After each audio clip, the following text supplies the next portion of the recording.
Vamos voltar a falar aí sobre o processo de santificação pelo Espírito, né? Pelo Espírito Santo. Eu acho na próxima, já estou orando a Deus para uma próxima série e, e pedindo a Ele que a gente consiga trabalhar obrigado, filho, dentro desse contexto, desse contexto da ação do Espírito. Temos entendido bastante sobre essa questão. Aí só falando para você, gente, amanhã eu começo em casa de 15 em 15 dias, na verdade. A gente vai ter amanhã em casa, eu vou fazer uma reunião, um culto em casa, sabe? Aquele para a gente estudar, orar um pouquinho. Começa às 8, quem quiser aparecer por lá, vai ser legal. A gente vai tomar um cafezinho. Se tiver frio assim, vai ser um chá, né? Se tiver calor, uma água gelada. E a gente vai fazer das 8 até as 9h30, uma horinha e meia lá para a gente orar juntos. Então, se você vai para lá, eu quero fazer. Eu vou ver lá o pessoal da rua de casa, mas, pastor, posso participar? Você será bem-vindo, vai ser uma bênção, vai nos ajudar com orações, né? Veja essa necessidade da gente estar trabalhando também com o pessoal de perto, né? Da Judéia, de Jerusalém ali, de perto de casa. E estou sempre ouvindo, eu fico ali na rua, eu nem fico muito do lado de fora, porque eu fico na rua, tá sempre alguém traz alguma coisa, um problema, uma situação que está acontecendo, e isso foi tocando no meu coração, e eu falei, Senhor, eu preciso fazer alguma coisa aqui. E não tem US$ 1 milhão na conta ainda para distribuir. Eu disse, mas tenho mais do que ouro e prata. Tenho Jesus, e a gente vai abrir por enquanto, de 15 em 15. Então você será bem-vindo estar conosco lá amanhã, né? E a gente tem falado, tem conversado bastante aqui sobre a necessidade de manter um relacionamento com Deus por meio desse contato com o Espírito Santo, né? A Bíblia chama o Espírito Santo lá no Evangelho de João, o próprio Jesus o apresenta como o Paráclito, ou para alguns lê Paracleto, que é advogado. O Espírito Santo não é o nosso advogado, né? O Espírito Santo é o advogado de Jesus. O advogado é a pessoa que representa o seu cliente. Portanto, o Espírito Santo é Jesus conosco, é o Deus presente, o Deus que está aqui agora, operando através de nós, nos ensinando, nos transformando, nos moldando. E a gente tem grande dificuldade, muitas vezes, eu falo no contexto geral, a igreja tem grande dificuldade em manter essa consciência, né? Essa consciência de necessidade de relacionamento, de um contato com o Espírito, para viver realmente tudo aquilo que Deus tem preparado para a igreja. Todas as promessas que nós esperamos manifestar-se em nossas vidas, porque nós temos uma promessa, não é? Uma promessa gloriosa, que é aquela que, podemos dizer assim, a igreja deveria ou deve aguardar. Paulo disse que é algo que a gente deve amar, que é a vinda de Jesus para estarmos completamente com Ele. Mas nós temos também promessas, outras promessas que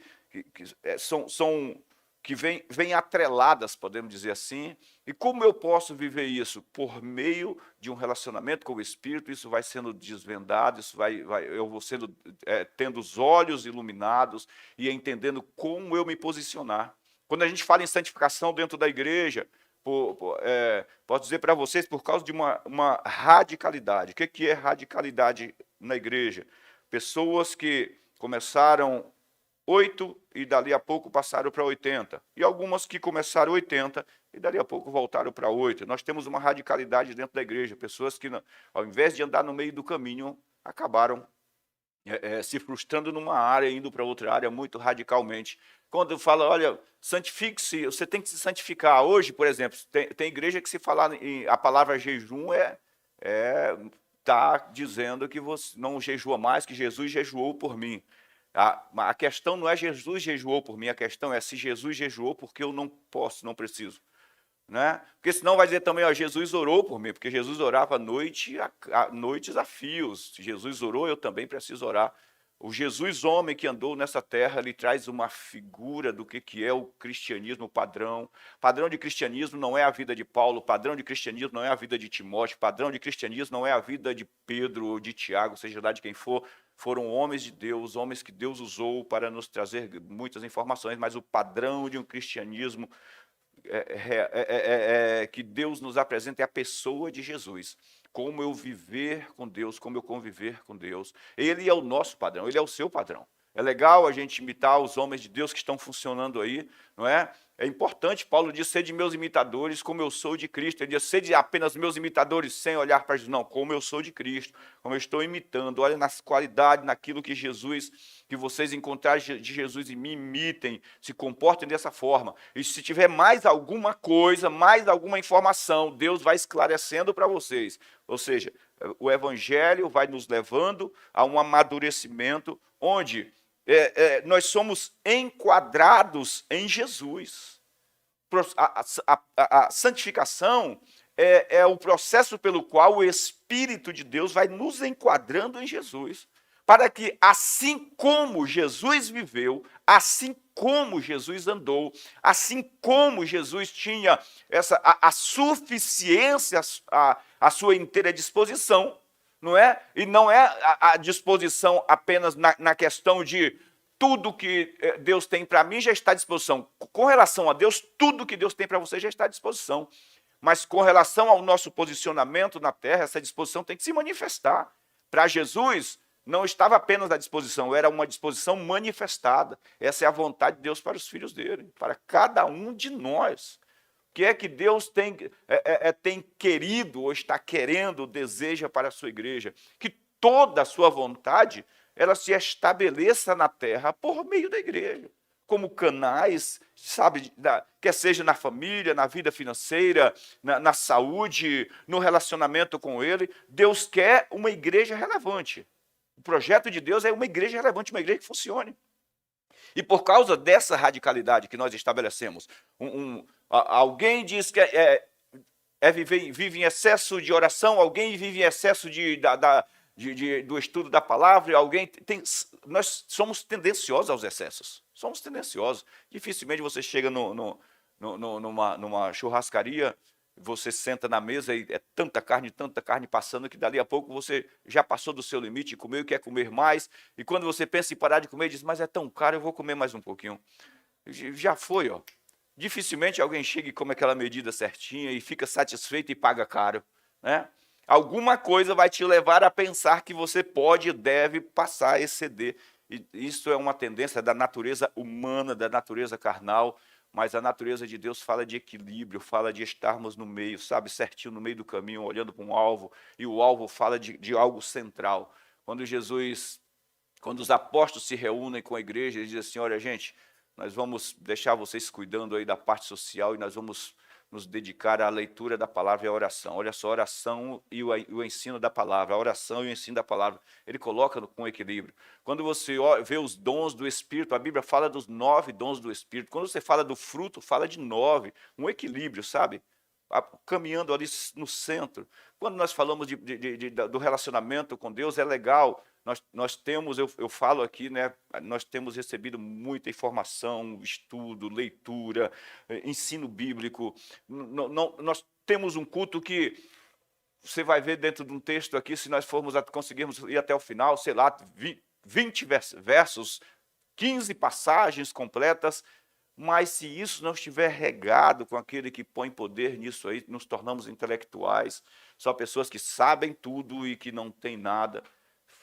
Comentei na semana passada sobre um jovem que Jesus encontrou dentro de uma casa, numa sinagoga, ou no culto na casa, não me lembro, mas lá diz que ele era hidrópico, que a hidrofilia é o acúmulo de água num órgão, na barriga, seja lá onde for. Está cheio de crente assim dentro das igrejas, cheio de água, cheio de... Sei tudo, pastor, já sei, tá? Porque a água, a palavra, ela fala da água, né? E a água também fala da palavra. Carregado, mais um religioso, sabe? Sentar nos bancos da igreja, já sei tudo. E o irmão, vamos ler o Salmo 23? E já sei de qual, quer ver? O Senhor é o meu pastor, nada me faltará. Isso aí eu já ouvi. Irmãos, vamos falar sobre a parábola do semeador. Já sei. Semente que caiu na beira do caminho, semente que caiu entre os espinhos, semente... Quer dizer, gente que está barriga d'água, são os barrigas d'água da igreja, espalhados por aí. Eu quero dizer para você que relacionamento com o Espírito Santo te traz sempre algo novo, mesmo dentro daquilo que parecia velho. Diga graças a Deus por isso. É esse relacionamento, gente, que renova o nosso dia a dia. A Bíblia diz que nós somos renovados nele todos os dias. O nosso homem interior se renova todos os dias. Isso é importante. Por isso que a gente vem falando sobre isso, sobre o Espírito, sobre a importância de uma caminhada no Espírito Santo. Eu comecei aí, lá há 3 semanas atrás, é a nossa 4ª mensagem, e trazendo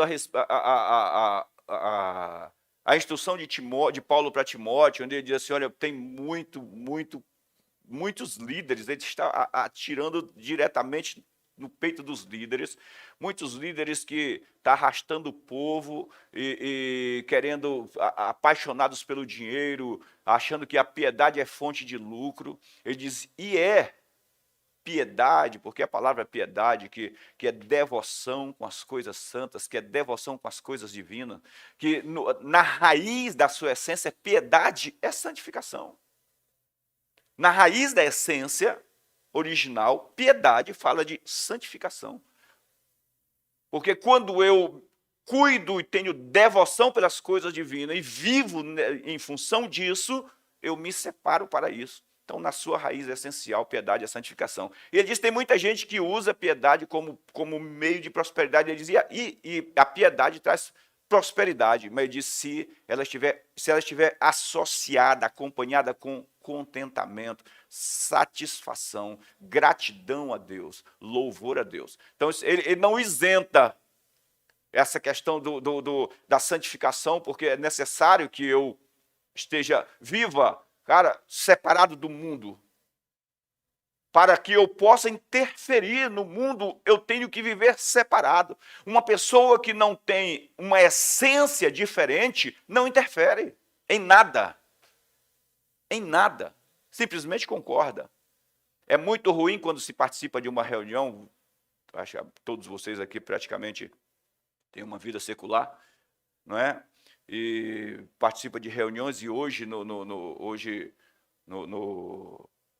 as reuniões via internet, está lá aquele grupo, um monte de gente falando, e quando a pessoa não está inteirada, e dá para notar, quando a pessoa não está inteirada do assunto, quando ela não estudou sobre o assunto, quando ela não conhece a empresa que trabalha, quando ela não conhece o grupo, a equipe, quando ela não conhece o produto com que ela trabalha, a reunião está rolando, ela está só de cá, só quietinha, e lutando para ninguém olhar para ela, para ninguém dizer, fala alguma coisa, fulano. Fala alguma coisa, porque ela não está inteirada, ela não está envolvida, ela está ali só tipo assim, massa de chuchu, sabe massa de chuchu?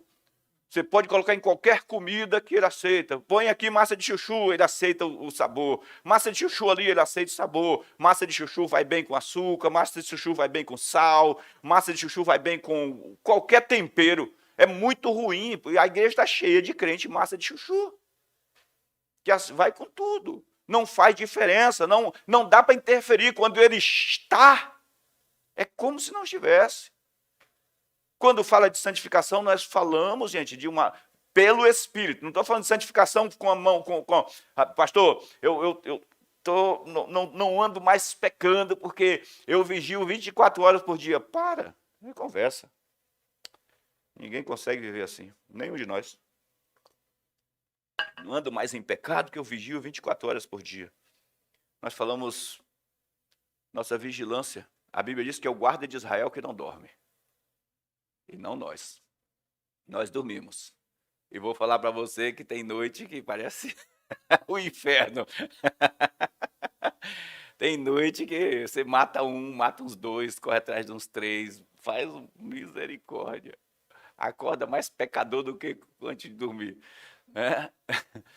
Então não falo da santificação de um processo onde eu com o meu próprio braço estou mudando a mim mesmo. Eu falo de um processo onde o Espírito Santo está fazendo a obra que ele veio fazer em mim, transformando todo o meu interior para que eu cresça sempre em Deus. Romanos 8, 1 e 2, quero começar aqui, diz assim, ou continuar, né? Portanto, agora nenhuma condenação há para os que estão em Cristo Jesus, não é? Mas que não andam segundo a carne, mas segundo o Espírito. Olha o que ele diz, não há nenhuma condenação. Isso é muito legal, gente, porque aqui Se você pegar o capítulo 7 de Romanos, Paulo vai falar sobre comportamentos opostos aos sentimentos. Olha só, comportamentos opostos aos sentimentos. Ele vai encerrar o capítulo 7 falando disso. Ele diz, cara, eu tenho bem comigo, sei o que é certo, mas eu não consigo proceder certo. Eu sei como fazer certo, mas não consigo fazer certo. Eu disse, há um combate dentro de mim, há uma influência ainda em mim que me impede de realizar o certo. E isso, sem Jesus, vou resumir entrando já no final do 7, o capítulo 8, o homem entra em crise, em condenação. Porque pior do que andar errado, é andar errado sabendo que está errado. E ele diz, quem me livrará do corpo dessa morte? Aí ele entra no capítulo 8, onde ele diz assim, agora nenhuma condenação há para os que estão em Cristo Jesus. Então nós entendemos aqui, Paulo está falando, fazendo uma afirmação, a Bíblia está fazendo uma afirmação, não há condenação para quem está em Jesus. Eu começo anulando o poder essencial para que agora possa ser lidado com a questão comportamento. Anulando o poder essencial por meio do Espírito, o poder da essência, do que é exatamente que eu estou falando. Vou trazer para vocês melhor. Você imagine que alguém diz assim, cara, tem uma carne estragada na geladeira porque esqueceram desligada. E aí, quando você vai abrir a geladeira, depois de uma semana que você viajou, passou uma semana fora, esqueceu a geladeira desligada. E dentro da geladeira você deixou 1 quilo de fígado. É para estragar mesmo, né? É uma das partes do corpo que mais, do boi que estraga mais rápido e que tem um odor muito forte. Então, 1 quilo de fígado que ficou lá e está estragado, que até a geladeira está gordinha, inchada, com ele, tanta pressão. E aí, o que é que, para você lidar com aquilo, a primeira coisa que você vai ter que resolver é a questão da essência que ele libera. Então, você vai pegar uma máscara, não é? Colocar uma máscara, eliminar o odor, a questão da essência. E agora, lidar com a parte física. O que é que onde nós falhamos? Onde a igreja andou falhando? A igreja primeiro tenta resolver a parte física para resolver a essência. Não consegue. Não chega perto. Não tem poder. O que acontece? Quando ela vai tentar resolver a parte física, ela fica essencialmente contaminada. Porque ela não sabe como lidar com isso. Cara, para onde eu vou levar isso? O que Deus fez? A Bíblia diz que Jesus naquela cruz leva a nossa natureza do pecado. Ele elimina o pecado. Espera aí, mas eu ainda vejo as pessoas errando. Olha o que Paulo diz a respeito de Jesus. Ele diz assim, olha, se antes nós conhecíamos Jesus na carne, agora já não o vemos mais assim. Isso é muito legal, porque quando você, agora, mesmo para a pessoa que está caminhando com Jesus, quando ela erra, eu ainda devo permanecer vendo ela como alguém que está em processo de crescimento, de amadurecimento, como alguém de Deus, um filho de Deus, até porque, se nós entendermos, pegarmos isso de forma natural, eu não desconheço um pai sano ou uma mãe sana que depois do filho ter feito, recém-nascido, ter feito o cocôzinho na fralda, ele tira a fralda, joga a criança no balde de lixo e guarda a fralda, né? Não fazemos isso porque uma criança fez algo errado ou qualquer filho. Então, Paulo diz aqui, olha, portanto, agora nenhuma condenação há para aqueles que estão em Cristo Jesus. Mas aí agora ele dá uma continuidade, que não andam segundo a carne, mas segundo o Espírito. Aí, se nós pegamos essa palavra segundo, que é uma palavra grega, não é? Vem do grego, a palavra grega kata, ou seja, que não andam por toda parte, por entre, diariamente, dia a dia, cada dia, de acordo, por meio da carne. Ele diz, mas que andam por meio do que o Espírito faz. Olha só, direciona, andam no ambiente do Espírito, mas na frente nós vamos ver aí a questão do Espírito, o que é o Espírito, além de ser uma pessoa, também é um ambiente para nós. Também é um ambiente para a igreja. Ou seja, aquele que não há nenhuma condenação. Pastor, olha, eu não me condeno, estou livre, eu ando fazendo um monte de coisa errada, mas nem não sinto mais nada, pastor. Ó, para no boteco, enche a cara de pinga e sai de lá, eu sou filho de Deus. E canto, e prego dentro do bordel e fico um pouquinho lá. Sabe por quê? Jesus já me libertou. Não é para isso. Até porque a questão de natureza. A nossa essência é a natureza. Jesus diz assim, não pode a árvore boa dar fruto ruim. Então, quando nós falamos de essência, nós falamos de uma questão de natureza. Então, o segundo não é aquele que agora está no Espírito, que não anda por toda parte na carne, mas anda agora pelo Espírito, diariamente, dia a dia, cada dia, de acordo por meio dele, por meio do Espírito. O verso 2, porque por meio de Cristo Jesus, a lei do Espírito de vida, fala comigo assim, a lei do Espírito. Isso, a lei, gente. A lei é quando fala de lei, implica governo. Implica governo, comando sobre a tua vida. Pastor, estamos debaixo de uma lei que foi aplicada por um sistema governamental. Então, quando nós falamos de governo, nós falamos de ou estamos dentro do governo de Deus, debaixo do governo de Deus, ou estamos debaixo do governo das trevas. Não existe uma terceira opção, não é? A lei do Espírito de vida me libertou da lei do pecado e da morte.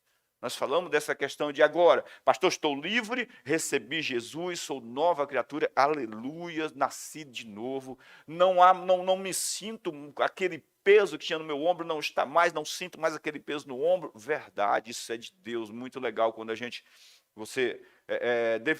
deveria ser assim, né? Paulo diz, como você recebeu a Jesus, da mesma forma continue andando nele, Paulo não, João. Mas aquele peso, de vez em quando, ele tenta manifestar-se com as suas sensações, está sempre tentando manifestar-se. Aí onde entra a questão da aplicação da lei. Aplicação da lei. Porque, embora uma determinada lei exista, não significa que ela se aplica automaticamente sem que haja uma menção. A lei ela é aplicada por menções.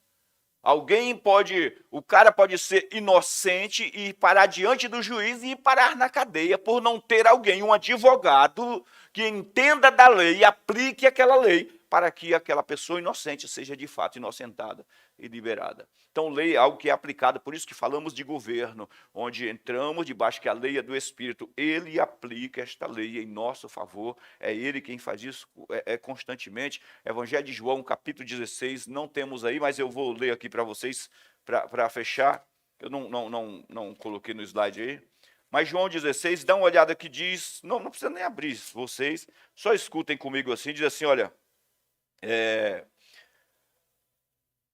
mas, verso de número 8, quando ele vier, falando do Espírito Santo, quando vier o Espírito Santo, o Consolador, o ajudador de vocês, quando ele vier, ele convencerá o mundo do pecado, convencerá a igreja da justiça e do juízo. Olha só, ele convencerá. Como o Espírito faz isso? Através desse contato diário, todos os dias. Você é justiça de Deus. Pisei na bola, o Espírito Santo fala dentro de você, cara, levanta, fica de pé, porque você é justiça de Deus. Levanta, fica de pé, porque você é justiça de Deus. Esse é um trabalho que ele vem fazendo, que ele faz todos os dias nas nossas vidas. O Henrique colocou ali, convencerá o mundo do pecado, da justiça e do juízo. Verso 9, vai colocar, Henrique, segue o verso 9. Ele diz assim, ele convencerá do pecado porque vocês não creem em mim. Verso 10, convencerá da justiça porque eu vou para o Pai e vocês não vão me ver mais. Enquanto eu estou aqui, sou eu que estou trazendo vocês para perto, mantendo vocês perto. Agora, quando eu me ausentar, olha só, quando vier o Consolador, o advogado, o Paráclito, o meu advogado, aquele que vai me representar, aquele que tem a mim uma autorização legal, total, para me representar aqui na terra, ele será eu com vocês. Da mesma forma que vocês precisam manter um relacionamento comigo, tem que estar junto de mim. Diz que Jesus chamou os discípulos para estarem perto, juntos com ele, todos os dias. dias. Todos os dias. Ele diz, do mesmo jeito que ele age na vida de vocês, por meio de um contato, de um relacionamento, ele também vai agir na vida de vocês. Como? Por meio de um contato, de um relacionamento. Ele virá me substituir. Outro consolador, alguém igual a mim, que vocês precisam caminhar junto com eles. Pode tirar, Henrique, obrigado. Segue lá, vamos voltar lá para o slide.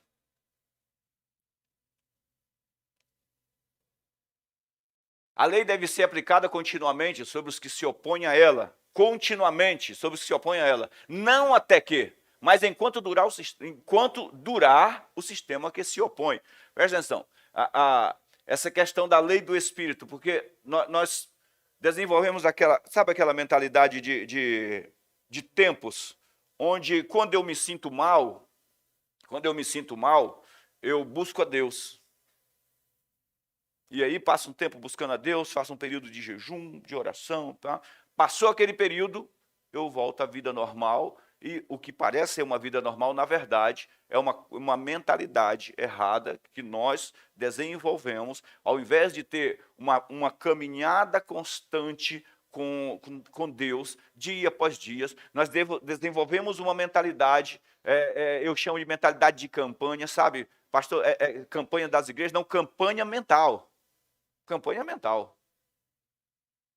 Onde eu espero a coisa ficar ruim, espero ficar crítico para que eu busque a Deus, não é? Então é algo que eu faço de vez em quando. Então a lei deve ser aplicada continuamente sobre os que se opõem a ela, não até que passe o momento, não até que passe a crise, não até que eu receba a bênção, mas deve ser aplicada continuamente enquanto durar o sistema que se opõe. E o sistema desse mundo, ele vai durar até passar essa terra, até a igreja ser arrebatada e passar essa terra. Enquanto durar, eu aplico a lei do Espírito de vida sobre a minha vida, ou seja, eu permito que o Espírito faça isso todos os dias, e você é santo, você é justo, você é justiça de Deus, você é nova criatura, a nova criatura não vive mais assim, a nova criatura tem a força de Deus para viver diferente, nova criatura não vive mais pecando, ela tem a força de Deus para não viver mais como escravo do pecado, a nova criatura não vive mais em prostituição, ela tem a força de Deus para dizer não,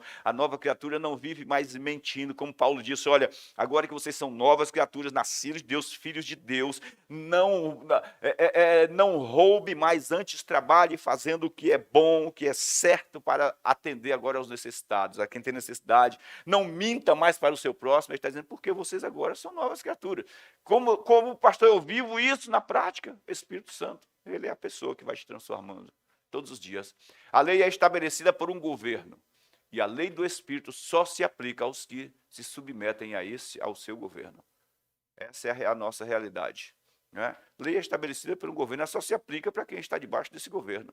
Quando alguém, sei lá, é preso, eu ouvi uma reportagem uns dias atrás, de uns pessoal não sei se era do Paraguai, Paraguai não.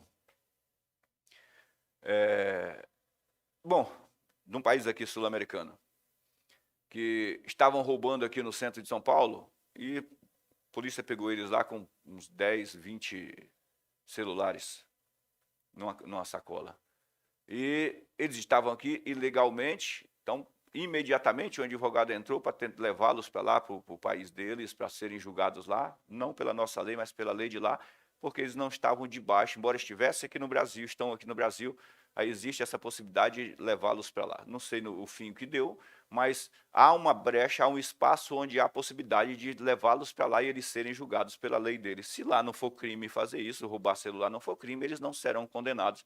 Se for um crime maior, eles serão condenados por crime maior, mas não pelo que a nossa lei estabelece.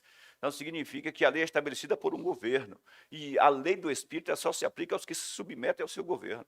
Se nós não nos submetemos, se a gente não pegar princípios e conceitos bíblicos deixados por Jesus, dados pelo Espírito, e aplicar isso à nossa vida, nós podemos sim viver, caminhar aqui com um aparente relacionamento, um relacionamento superficial. Eu entendo, por exemplo, a gente fala sobre coisas que agradam a Deus, o verso mais mais citado, mais mencionado, que é Hebreus 11:6, que sem fé é impossível agradar a Deus, mas tem várias outras coisas que a Bíblia diz que agradam a Deus, de que Deus se agrada. Mas aí eu entendo como algo que vem trazendo para uma maturidade, onde determinadas atitudes, posicionamentos espirituais, posicionamentos físicos na vida, na prática, agradam a Deus. Mas por que Hebreus está tão relacionado dentro desse campo do dia a dia, aquela passagem de Hebreus? Porque o início, o processo inicial é a fé.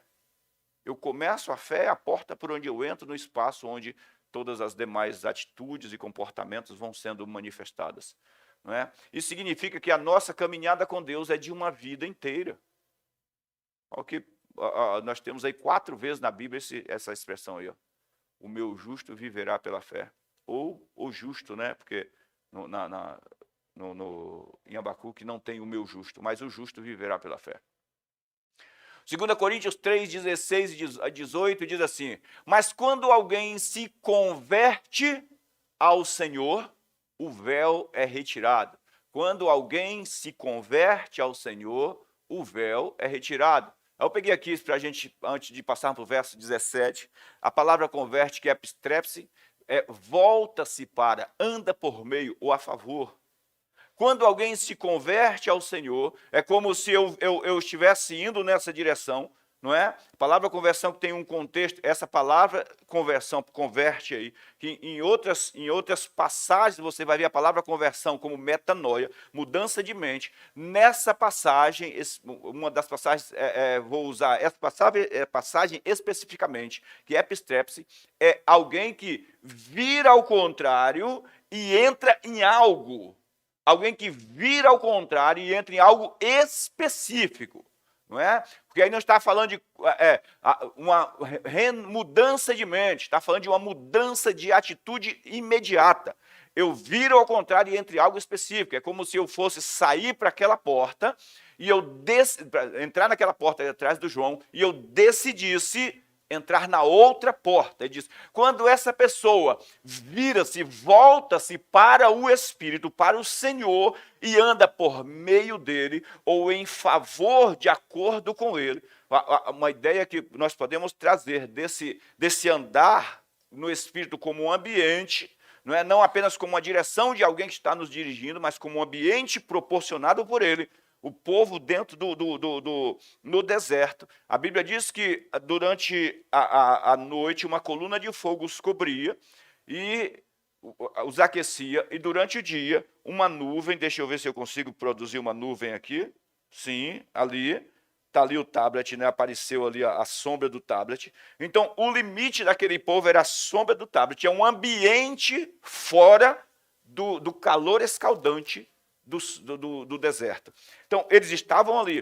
Todas as vezes, a Bíblia diz que todas as vezes que o tablet se movia, o povo levantava acampamento e ia se movendo. Eu imagino que a sombra, quando ia chegando em cima da tenda, os caras loucos, né? Arranca, tira a barraca, monta a barraca. Vamos, gente, vamos, que tá vindo o sol chegando, né? O calor. Ou, claro que Deus mandava tocar a trombeta. Gente, levanta acampamentos que de manhã a sombra, aí a coluna que nos protege, que nos guarda, que é esse ambiente, é um ambiente diferenciado. É esse ambiente, ele disse assim, quando alguém se converte ao Senhor, quando volta-se para o Senhor e entra e anda por meio dele. Eu gosto muito de uma passagem de João, põe aqui, Henrique, preciso dela, João 10:9, acho que é 10:9, né? Põe para mim aqui, João 10:9, Evangelho. Tem que ser, né? Misericórdia. Olha lá. Que traz uma concordância com o Salmo 91. Jesus disse: eu sou a porta, se alguém entrar por mim, será salvo, entrará e sairá e achará pastagem. Não é? Jesus está dizendo: eu sou a porta. Se você entrar por mim, você entrará em mim e sairá do mundo, sairá do sistema, sairá da angústia, do sofrimento. Ele disse: dentro de mim você encontrará pastagem, você encontrará paz, prosperidade, segurança, vida, alegria, comunhão, proteção, preservação. Ele sairá da dor, do sofrimento. Salmo 91, não precisa colocar não, pode voltar para o slide. Salmo 91 diz assim, aquele que habita, e a palavra habitar, que nos traz contexto de descanso, que se assenta, que permanece lá, que fica lá. Aquele que habita no esconderijo do Altíssimo, à sombra do Onipotente, descansa. Este pode dizer, o Senhor é o meu refúgio, o meu rochedo. Quem pode dizer? Aquele que assenta-se e descansa no Senhor. Olha, gente, o que eu estou trazendo para vocês é coisa aí para vocês caminharem uma légua sem sentir sede. Coisa maravilhosa. Não, sintam sede, é bom, se for da palavra. 2 Coríntios 3,16, né? Vamos para o próximo, verso 16, 17. Ora, olha só, nós lemos aqui, quando alguém se converte ao Senhor, agora ele continua dizendo, ora, o Senhor é o Espírito. E onde está o Espírito do Senhor, ali a liberdade. É outro contexto legal, porque onde está o Espírito do Senhor é onde o Espírito é Senhor. Porque essa palavra Senhor aí é Kyrios, dono, proprietário. Nós não usamos muito. Eu ouvi alguém esses dias, foi num paranaense, falando sobre o meu senhorio. Até achei estranho. Meu senhorio, eu fiquei prestando atenção se o nome dele tinha, sei lá, da Silva, né? Porque que o nome da Silva era escravo, né? Esse sobrenome é Marcos. Marcos é que gosta desse negócio aí de história. Diz que o cara herdou da Silva porque era José da Silva. Da Silva não era o nome do pai, era o nome do dono. E ele falou, meu senhorio, um paranaense. O meu senhorio, eu achei legal a forma. Não, perdão, gente, não é um paranaense, não, um mineiro. A forma dele falar, né? O meu senhorio, que ele mora numa casa de aluguel e o dono da casa, ele falou, o meu senhorio é dono dele também. Então aqui, olha, onde o Espírito é Senhor, onde ele governa, onde ele comanda. Gente, presta atenção,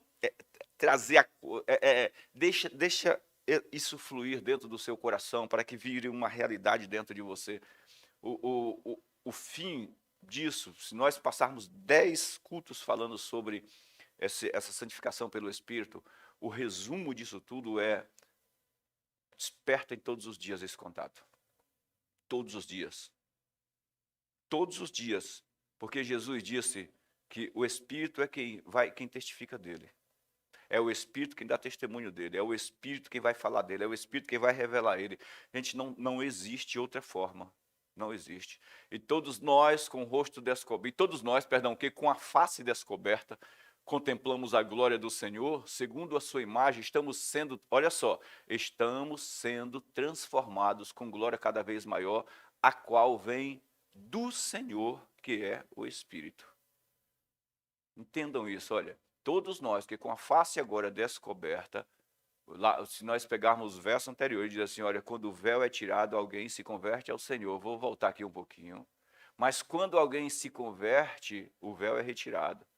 Quando alguém se converte ao Senhor, quando alguém volta para o Espírito, o véu é retirado. Estão entendendo que quando você, com um olhar por meio do Espírito, você enxerga o que não está vendo, as possibilidades. Pastor, eu preciso de uma vitória numa área. Para contato com o Espírito Santo, relacionamento. Ore em línguas. Não ore em línguas, pastor. Então, participe de um culto de batismo, ou então procura alguém, um pastor, um homem de Deus, seu pastor, você que está em casa aí, está assistindo, procure o seu pastor. Pastor, eu quero aprender, quero orar em línguas, eu quero ser batizado com o Espírito Santo. O pastor vai pôr a mão na tua cabeça, vai, sei lá, pôr alguma coisa na tua cabeça, para você começar a orar em línguas. Ore em línguas, separe um tempo de qualidade com Deus, comece a conversar com Ele e flui nessa questão do Espírito. Passa um tempo refletindo, meditando. Você vai começar a ter direções, a receber direções, a ter luz, onde você achava que não tinha direção, não tinha luz. É muito legal aquela lá em Lucas 24, os 2 discípulos no caminho de Emaús, Jesus encontra-se com eles no caminho ali, vai conversando com eles, e os caras, olha só, Jesus estava na frente deles. Uma viagem, gente, uma viagem, Jesus junto com eles, caminhando. Quando Jesus falava, eles olhavam para o mestre, né? E a Bíblia diz que quando chegaram lá no partir do pão, então os olhos deles foram abertos. Nós hoje precisamos, em muitas situações, gente, ter os nossos olhos abertos para compreender o que está acontecendo. Compreender, cara, o que está acontecendo. Alguém aqui já fez essa pergunta? O que está acontecendo comigo? O que eu fiz de errado? E sabe que muita gente, por falta desse relacionamento com Deus, por meio do seu Espírito, entra em decadência, porque na cabeça dele, quando há essa pergunta, uma resposta, qualquer resposta pode ser uma saída, e depende de quem responder, é o inferno, sabe? Então ele diz assim: todos nós agora, com a face descoberta, olha, como é que eu caminho com a face descoberta? Direcionado para ele, com a face descoberta, contemplamos a glória do Senhor. Segundo a sua imagem, estamos sendo transformados com a glória cada vez maior, a qual vem do Senhor, que é o Espírito. O viver no Espírito é ser dirigido num ambiente onde a glória de Deus está manifestada sempre. Viver no Espírito é viver num ambiente onde a glória de Deus está manifestada sempre. Aí nós poderíamos pensar assim: espera aí, glória de Deus não é um lugar onde as pessoas não se mantêm de pé? O lugar da glória de Deus não é um lugar onde as pessoas falam em línguas o tempo inteiro. O lugar da glória de Deus não é um lugar onde a nuvem fecha. O lugar da glória de Deus é onde Deus tem total controle, governo, domínio. O lugar da glória de Deus é o lugar onde a carne não tem vez. O lugar da glória de Deus é o lugar onde pensamentos que são mentiras são desmascarados. O lugar da glória de Deus é o lugar onde ninguém resiste, persiste no erro por muito tempo. Esse é o lugar da glória de Deus. Andar no Espírito, andar nesse ambiente de glória. Andar no ambiente de glória. Gálatas 5:25 diz assim: se vivemos pelo Espírito, também devemos andar pelo Espírito. É um ambiente maravilhoso e abençoador. Assim como a santificação te torna exclusivo, o oposto te torna comum de fácil acesso. Eu falei aqui no culto passado, o oposto de santo, da palavra santo na Bíblia, é profano.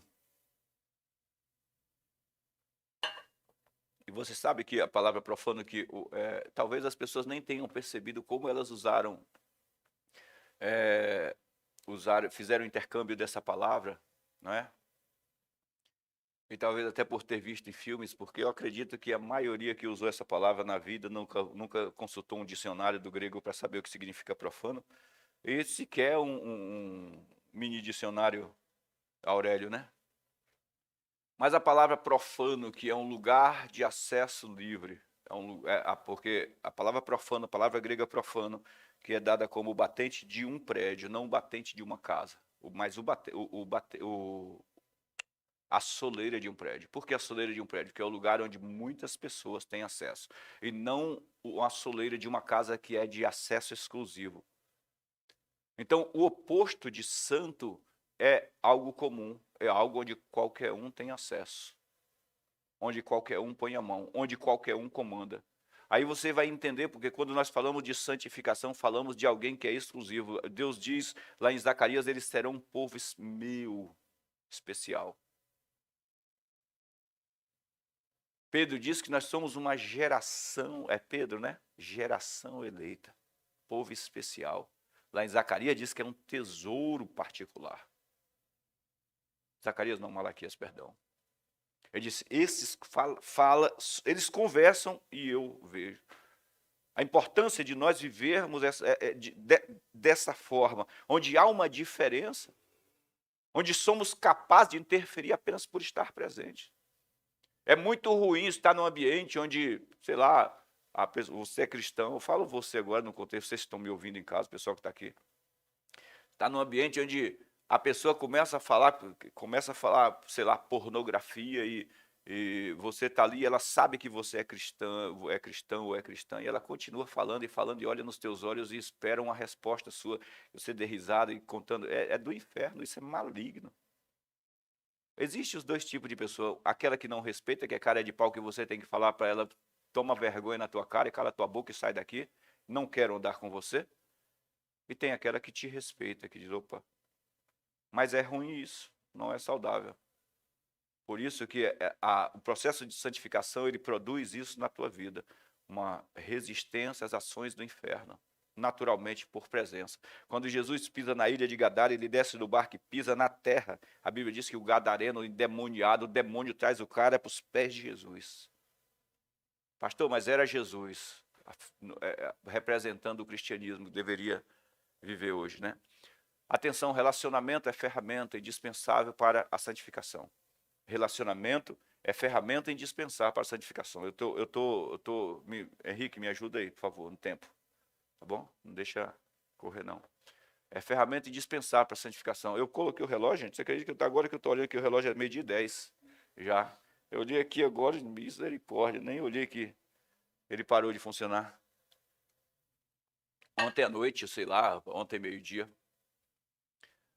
Tentar santificar-se a si mesmo sem um relacionamento com o Espírito Santo e com o corpo de Cristo é como tentar levantar-se ancorado no cadastro dos próprios sapatos. Essa é a realidade. É como se eu me dobrasse, segurasse o cadastro do meu sapato, preciso me levantar. Quanto mais eu encurto o cadastro, mais eu me dobro. Tentar santificar-se a si mesmo é puxar para baixo, é tornar-se, cavar o buraco da religião e ir mais para dentro dele. Quando eu tento santificar-me a mim mesmo. Quando eu acho que para ir para Jesus eu preciso parar de fumar. Porque essa é a ideia que a igreja passou para o mundo, para o sistema, para as pessoas, o mundo para as pessoas. Cara, queria que você fosse lá na minha igreja. Você não consegue parar de fumar não para ir lá? Cara, vai ser legal. Para não chegar lá fedendo a cigarro.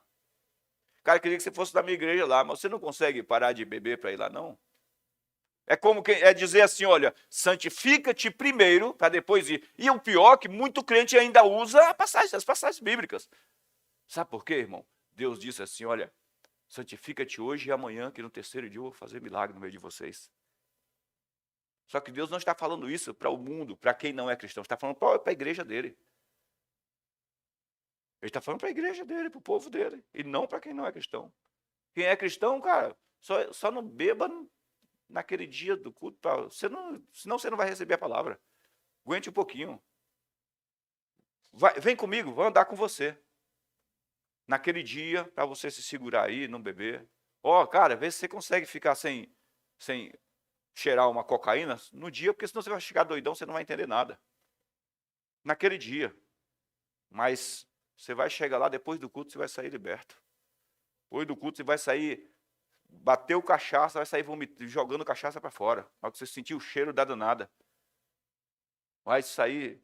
Aí tem gente que o sangue já é cachaça, né? Vai sair sem sangue. Sangrado, meu Deus do céu. Ei, irmão, eu tinha um conhecido que chegava perto dele assim, meia hora conversando com ele, eu saía bêbado. Não pensava ele beber. Tentar santificar-se a si mesmo sem um relacionamento com o Espírito Santo né? E com o corpo de Cristo, que é a igreja, que é isso aqui, ó. A gente estava falando essa semana, né? Essa questão a Bíblia diz, né? Que assim como o ferro com o ferro se afia, assim o rosto do amigo com o outro. É esse contato, todos os dias. Você convivendo aqui no relacionamento do corpo. Tá em casa, é legal. Nós aí temos aí os meios de comunicação para levar a palavra até você, né? O meio de informação, as mídias e tal. É muito legal, é de Deus a gente poder fazer isso, mas se você ficar em casa sendo apacentado pela tela da televisão, vai ficar tão frio e tão fria quanto ela. Tão duro, tão rígido quanto ela. Talvez alguns buraquinhos na pele, porque tem algumas telas que tem uns buraquinhos lá para respirar. E nada mais. É verdade, gente. Porque o processo de santificação, para um crescimento e aperfeiçoamento e nos moldes de Jesus, é contato. É contato, gente. É contato. A gente tem vivido um tempo onde a pessoa, tipo assim, é um casulo. Está ouvindo a palavra, está ali ouvindo a palavra, e eu disse, olha, a pessoa é crente, que bênção. E você conversa com a pessoa, ela é mansinha, Jesus é bom, maravilhoso. Falta a prova dos 9. Qual é a prova dos 9? Vamos pisar no dedinho do pé. Acabou. Na hora do contato, que é essa questão, a ação do corpo, ferro com ferro, porque eu trabalhei na lavoura. E para afiar o facão, filho, era... Ó. Aí passava, não deu ainda não, vamos de novo. Vocês fazem isso na pia de casa lá, na pedra de amolar. Então, é bom, é de Deus, de vez em quando, a gente não conseguir na igreja, não conseguir, ou a correria, vou assistir a live em casa. Não estou pregando contra a live, não. Por favor, entendam isso. Mas estou pregando contra uma igreja estabelecida fora do contato com o corpo. Isso não é igreja. Até porque igreja é corpo, é relacionamento, é contato. Você que está me assistindo aí, da Solo da Graça, da Assembleia, seja de onde for. Não fique ausente do corpo. Contato. Senão, quando precisar, você vai ver. Vai explodir, sem saber de onde veio a ira ou a raiva. Por quê? Não teve contato, não teve relacionamento, não aqueceu para forjar. Não aqueceu, gente. Deixa aquecer esse negócio aí, vai para o meio dos irmãos. E aí são irmãos chatos que moldam a gente. Irmãos chatos. Entenderam? Negue. A vontade do homem, sem assistência do Espírito Santo, é totalmente incapaz de produzir transformação. Só a minha vontade. Minha vontade é muito boa. Paulo diz isso, ele fala lá, não é? Quero fazer o certo, mas não consigo. Toda a nossa transformação acontece por meio da revelação de que temos, da pessoa que temos, né? Que é Jesus. Ou seja, toda a nossa transformação acontece por meio da revelação de que temos a pessoa de Jesus junto conosco. João 17,3. Esta é a vida eterna. Qual é a vida eterna? Que conheçam o único Deus verdadeiro e a Jesus Cristo a quem enviaste. Olha só, eu só peguei esse ponto aí, parece que a gente muda um pouquinho, mas por que eu peguei esse ponto? Para que vocês entendam, né? É sobre essa questão o que o Espírito Santo veio fazer, que é revelar Jesus. Eu quero compreender Jesus, eu quero viver os benefícios da vida eterna. E quando se fala de vida eterna, a gente fala sempre de eterno, eterno, eterno. Lembre de que sempre o que acompanha a palavra eterna é onde está o valor, não é? Porque alguém pode falar assim, eu já sou eterno, mas o eterno o quê?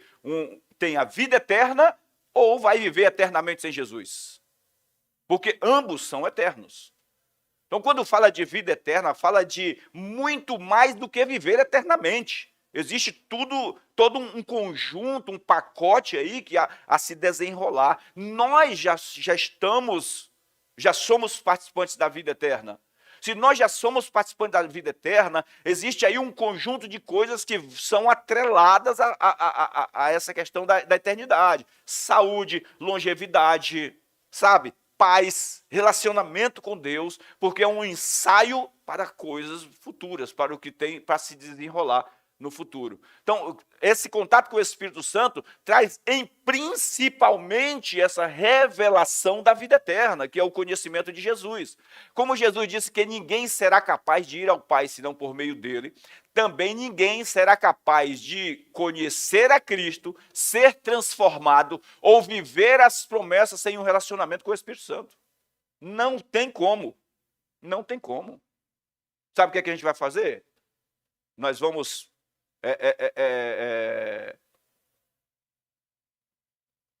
simplificar o nosso momento ruim, nosso momento difícil, ou concordar com ele, ou tipo assim, curtir o mal.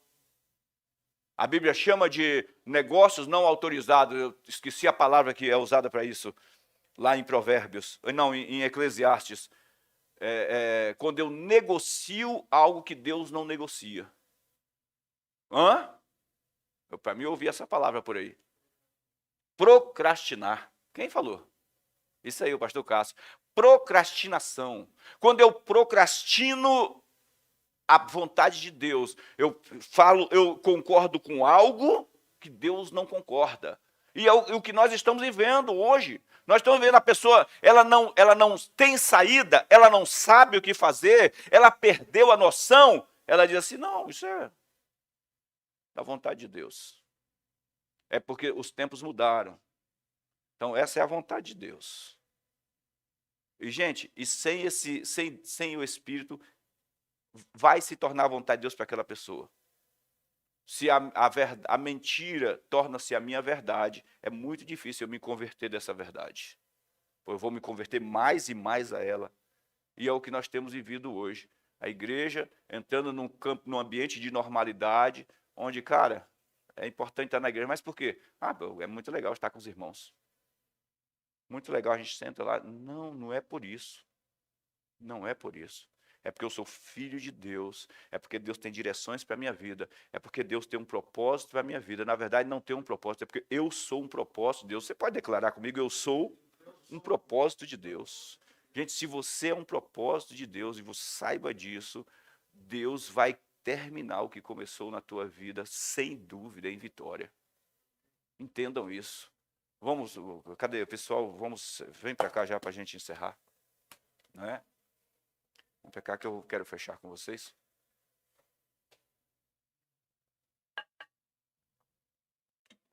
Veja aí o que João escreve, ele diz assim, olha, o que é nascido de Deus vence o mundo. É uma afirmação que João faz, isso é legal, porque essa é uma realidade, a nova criatura, segundo a visão de Deus, é uma criatura já vencedora. Mas ele disse, essa é a vitória que vence o mundo, a nossa fé. Eu atuar, eu operar agora dentro desse contexto do pensamento de Deus, como vencedor. Mas ele continua dizendo assim, quem é que vence o mundo? Somente aquele que crê que Jesus é o Filho de Deus. Presta atenção aí, ó. Este é aquele que veio por meio de água e sangue, Jesus Cristo. Não somente por água, mas por água e por sangue.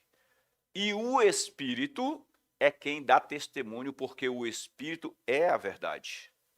Portanto, há três que dão testemunho: o Espírito, a água e o sangue.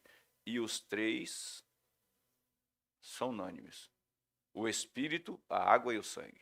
Jesus fez o trabalho dele, por meio do sangue dele te tornou justiça de Deus.